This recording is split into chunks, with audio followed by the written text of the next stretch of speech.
วันนี้พามาชม Kawasaki Z900 นะครับแรดยิ่งนักพามาชมนะครับของแบบล้นเลยดูท่อซะก่อนไดโวมาฟังเสียงกันเลยเดี๋ยวนะครับว่า Z900 แรดคลิปก่อนเอา821เปรียบเทียบกับตัว Z900 ฟังว่าเสียงเป็นไงบางคนบอกแม่ Z900 เอาท่อนอกตัวทรงใหญ่มันเงียบดีจริงๆอยากฟังแบบเล็กเขาเรียกว่าลั่นมันเป็นยังไงถามว่ามันลั่นแค่ไหนมาฟังกันประมาณนี้นะครับมันก็อาจจะ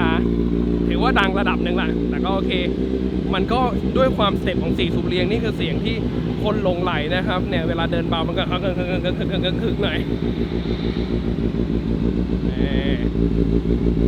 มันก็เสียงดูสไตล์ของตัว Z900 นะครับ4สูบเรียง900 cc ของแต่งคันนี้ใช้คำว่ามีเยอะนะหน้ารู้สึกแปลกมากเลยนะตอนแรกผมหน้าใหม่หรือเปล่าไม่ใช่มันก็คือตัวโฉมตัวก่อนจอสีนะครับแต่ใส่ตัว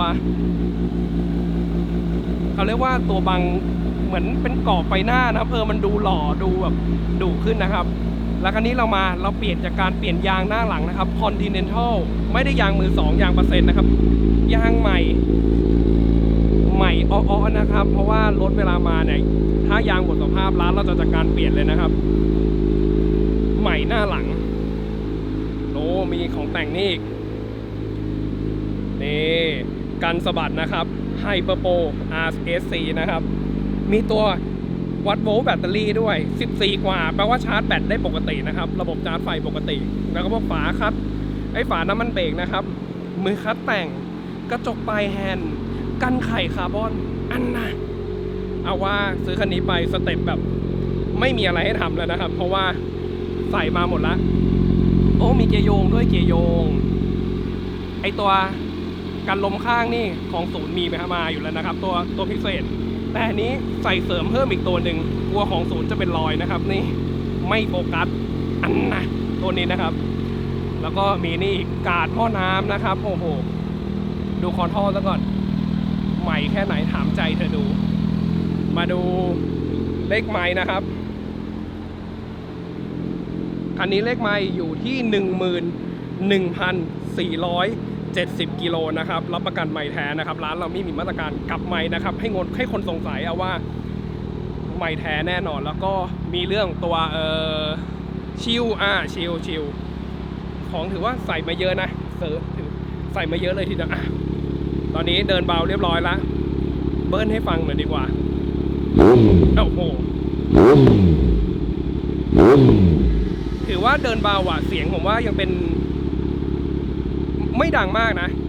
มันก็ดังแหละด้วยท่อตรงนี้นะแต่โอเคมันจะมีปกติมันจะมีวอดที่มันวอดมากกว่านี้นะครับถ้าเกิดใครเคยใครเคยฟังพวกตระกูลแบบ600พวกแฟด6หรืออะไรผมมีความรู้สึกว่าเดินเบาจะมีความรู้สึกว่ามันลั่นกว่านี้แต่พอเร่งนี่ลั่นเลย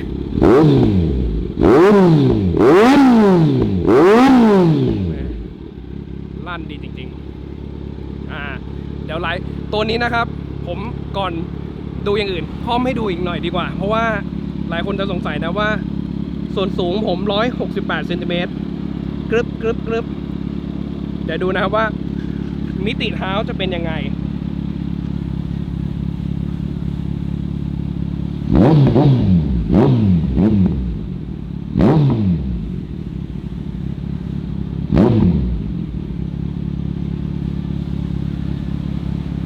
แม่เวลาคอมไม่รู้จะเบิ้ลทำไมสังเกตว่าผมเมื่อกี้ส่วนสูง168เซนติเมตรนะครับขาซ้ายขาขวาส้นเท้าถึงพื้นนะครับตัวนี้ถ้าเกิดผมว่าเคยพูดในหลายๆคลิปแล้วจุดถือว่าเป็นเอกลักษณ์เลยหรือเปล่าคือรถมันมีขนาดที่ไม่ค่อยสูงใครเคยขับในตัวKawasaki Z800ในตัวโฉมเก่าแม่ไม่ถึงเราส่วนสูงไม่ถึง170ขย่งจนไม่รู้จะขย่งไงนะครับ180ขายังไม่อยากจะเต็มดีเลยแต่พอมาเป็นตัว Z900 เนี่ยทำมาเหมือนประชดคนที่ส่วนสูงไม่ถึง170อย่างที่ผมเมื่อกี้ข้อไม่ดูนะครับส้นเท้าถึงพื้นคนที่สูงประมาณ160ต้นขย่งช่วยนิดหน่อยมันก็เลยเป็นอีกจุดหนึ่งนะครับว่าทำให้ตัวนี้มันเป็นรถที่ขับง่ายนะผมว่าความสูงมันสูงความสูงของเบาะความรู้สึกขย่งพวกคลาส600อย่างพวก CB ยังรู้สึกว่าขย่งเยอะกว่าเลยแต่ตัวนี้เหมือนทำมาประชดแต่ในมุมอีกมุมหนึ่งก็ผมมีความรู้สึกว่ามันแอบตกท้ายมันแอบ เตี้ยลงไปนิดนึงคือถ้าเกิดเคยขี่คุ้นกับน้ำหนักบิ๊กไบค์แล้วอาจจะชอบสูงๆนะแต่ถ้าบอกว่าเป็นมือใหม่ไม่กลัวเขาเรียกว่าไม่คุ้นกับน้ำหนักรถพอเจอเตี้ยๆอย่างนี้ถูกใจทุกคนเลยก็ถือว่าเป็นรถที่ขับง่ายนะครับแล้วก็ระบบพื้นฐานพวก ABS มีมาให้หมดละแล้วก็ร้านเราเปลี่ยนน้ำเครื่องเปลี่ยนของเหลวเปลี่ยนอะไรให้หมดรวมถึงมีรับประกันหลังการขายนะครับ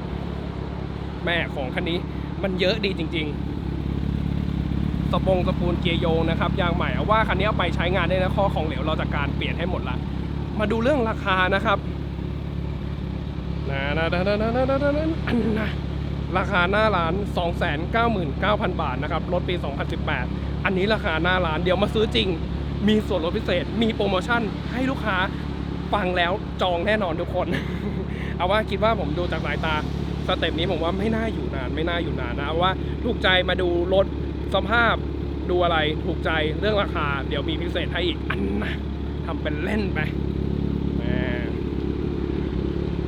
ของเยอะดีจริงๆ